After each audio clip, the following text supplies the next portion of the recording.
DepEd has allowed schools to return to holding 1-hour classes under the new curriculum. Now, the agency gives schools the option of allotting up to 60 minutes for each subject, but that would depend on teacher availability and the size of the student population, among others. The new policy would start by the second quarter of the current school year. Teacher groups earlier called on DepEd to amend the 45-minute class duration under the Matatag curriculum, as this inadvertently assigned teachers with more subjects to teach in a day. Ano naman dyan? Ano yung take mo dyan? I guess may may point nga naman yung mga teachers because if you have to congest it in 45 minutes, baka mag-suffer din yung quality ng teaching. Yeah, kasi rushed eh. Oo. And the heavier load for teachers. I mean, as it is, diba, alam naman natin, may scarcity rin tayo ng mga guro sa bansa. And they're taking a lot of classes and a lot of load as it is. Oo, kasi back in the day kasi no 80s, 90s, I remember 45 minutes yan. And that each teacher would teach about 8 to 12 subjects per day. Ang nagiging problem daw ngayon kasi, you have teachers, for example, English teacher would teach math, hindi niya forte, because of the lack of teachers. So, yun ang nagiging problem daw. So, nagsasuffer tuloy yung those taking that math subject kasi hindi naman forte nila yan eh, but they're forced to do this eh because yung time constraints eh. O naging issue rin yan kasi yung mga teachers, some of them are not graduates. Sabi mo nga, they're not hindi nila forte yung subject na yun. Kasi iba yung graduate nilang course in college, but they're forced to learn and they have to adapt at ituturo pa nila yun sa mga And nagsasuffer yung bata. But let's talk more about that right now. We are joined by Teachers Dignity Coalition Chairperson, Sir Benjo Obasas, who is joining us now on the line. Sir, magandang umaga po. Yes, good morning, Ms. Pauline and Sir Angelo. Magandang umaga po. Okay, Sir Benjo, any comment po on the latest directive from DepEd na ibabalik na po ang mga klase sa isang oras? Well, of course, kami po ay kapata sa ginawang consultation ng Department of Education. We raised matter po directly to the Office of the Secretary. Nagpadala po kami ng mga position paper at even petitions po coming from our members stateside. And well, syempre, we are grateful that the Secretary po listened to us and called for a consultation meeting with all the stakeholders in the Department of Education, not just teachers, even sub-superintendents, school officials, and of course, our principals na nasa ground. Tungkol po doon, by the way, ang sinasabi po dito ay hindi naman talaga 1 hour. Hours. Hindi binigyan po ng flexibility yung ating mga eskwelahan. And if sa tingin nila, sa tingin ng ating mga paaralan ay kailangan pwede yung 1 hour ay this now will be allowed. Unlike prior to this, the original memo, for that number 10, talagang 45 minutes, dinagay nila lahat ng subject na 45 minutes.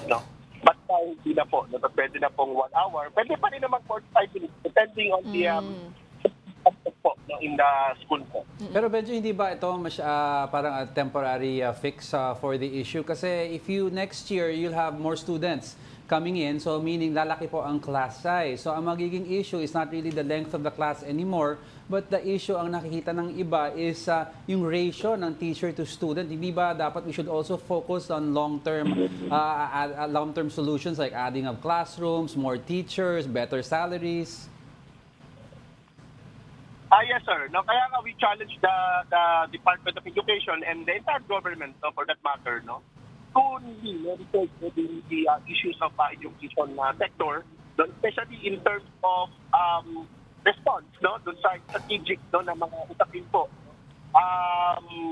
Kasi mawawalan ng tayo lahat po kapag hindi talaga natin na-resolve yung issue. Well, this is just actually a manifestation of a much larger problem, especially in terms of teacher, teacher to student station, yung decongestion po natin, dapat yun ang dapat ayusin natin sa ating mga paaralan. Kasi ang pinakamalaki namin problema, pag pumasok tayo sa classroom, of course we're talking about the classroom situation. Yeah. Pag sa pinakamalaki namin problema, yung dami ng mga bata. ang dami talagang mga bata natin, no? At ang well, officially, yung class size natin, mataas talaga, no? Yeah. 1:45. Medyo hindi ito maayos, hindi ito maganda, no? Para po sa pag-aaral ng ating mga bata. And some other issues, especially in terms of resources, no? Yan naman talaga ang problema natin ever since. Sir, nabanggit nyo nga, no, it's up to sa discretion na nga po ng school officials kung they will offer the 45 minutes or 1-hour class. Pero sir, in your opinion, alin po bang mga subjects ang kinakailangan maging isang oras yung haba as compared dun sa mga 45 minutes? Or kailangan across the board po ba ito? Even yung DepEd po, hindi naman niya ginawa across the board, no? In-identify niya lang yung mga 4 subjects, no? Yung mathematics, English, science, no? And GMRC, kasi meron tayong batas, no? Na hindi dapat mas mababa yung oras sa GMRC or values education, ano, doon sa 4 subjects natin, ano?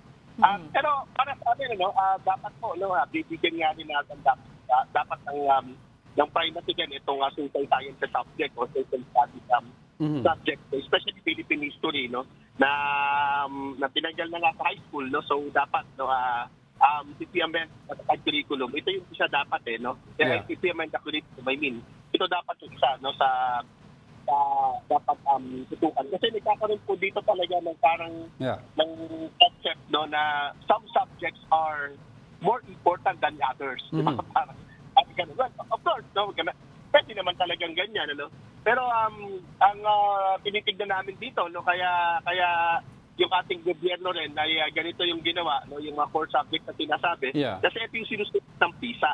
Okay. No, but hindi naman tayo dapat fixated, no, doon sa PISA performance or PISA result, no. Ang importante talaga sa atin dapat, no, ay i-fix natin yung mga problema, yung binabanggit kanina ni Sir Angelo, no? Yung mga problema dito, and everything follows, no? Yun po yung aming pagtingin po doon. Lastly, Benjo, I'd like to ask kasi another issue right now is we transferred yung schedule back to this yung school calendar, inusog natin sa rainy period.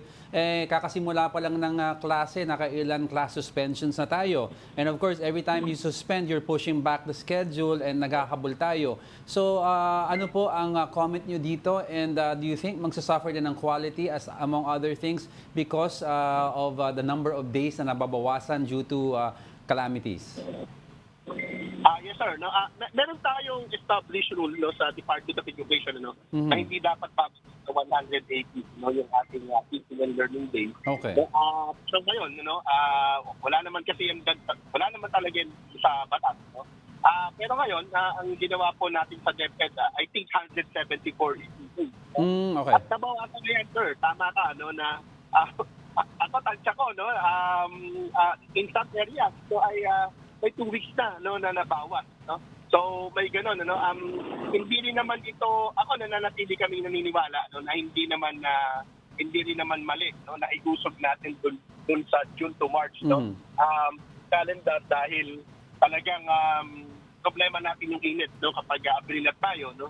Tapos yung tag-ulan naman, alam mo yung tag-ulan kasi dati iniiwas natin yung di ba, sabi ng mga nagpapalukalan natin, no. Dapat ay at least ang pasokan natin August, no.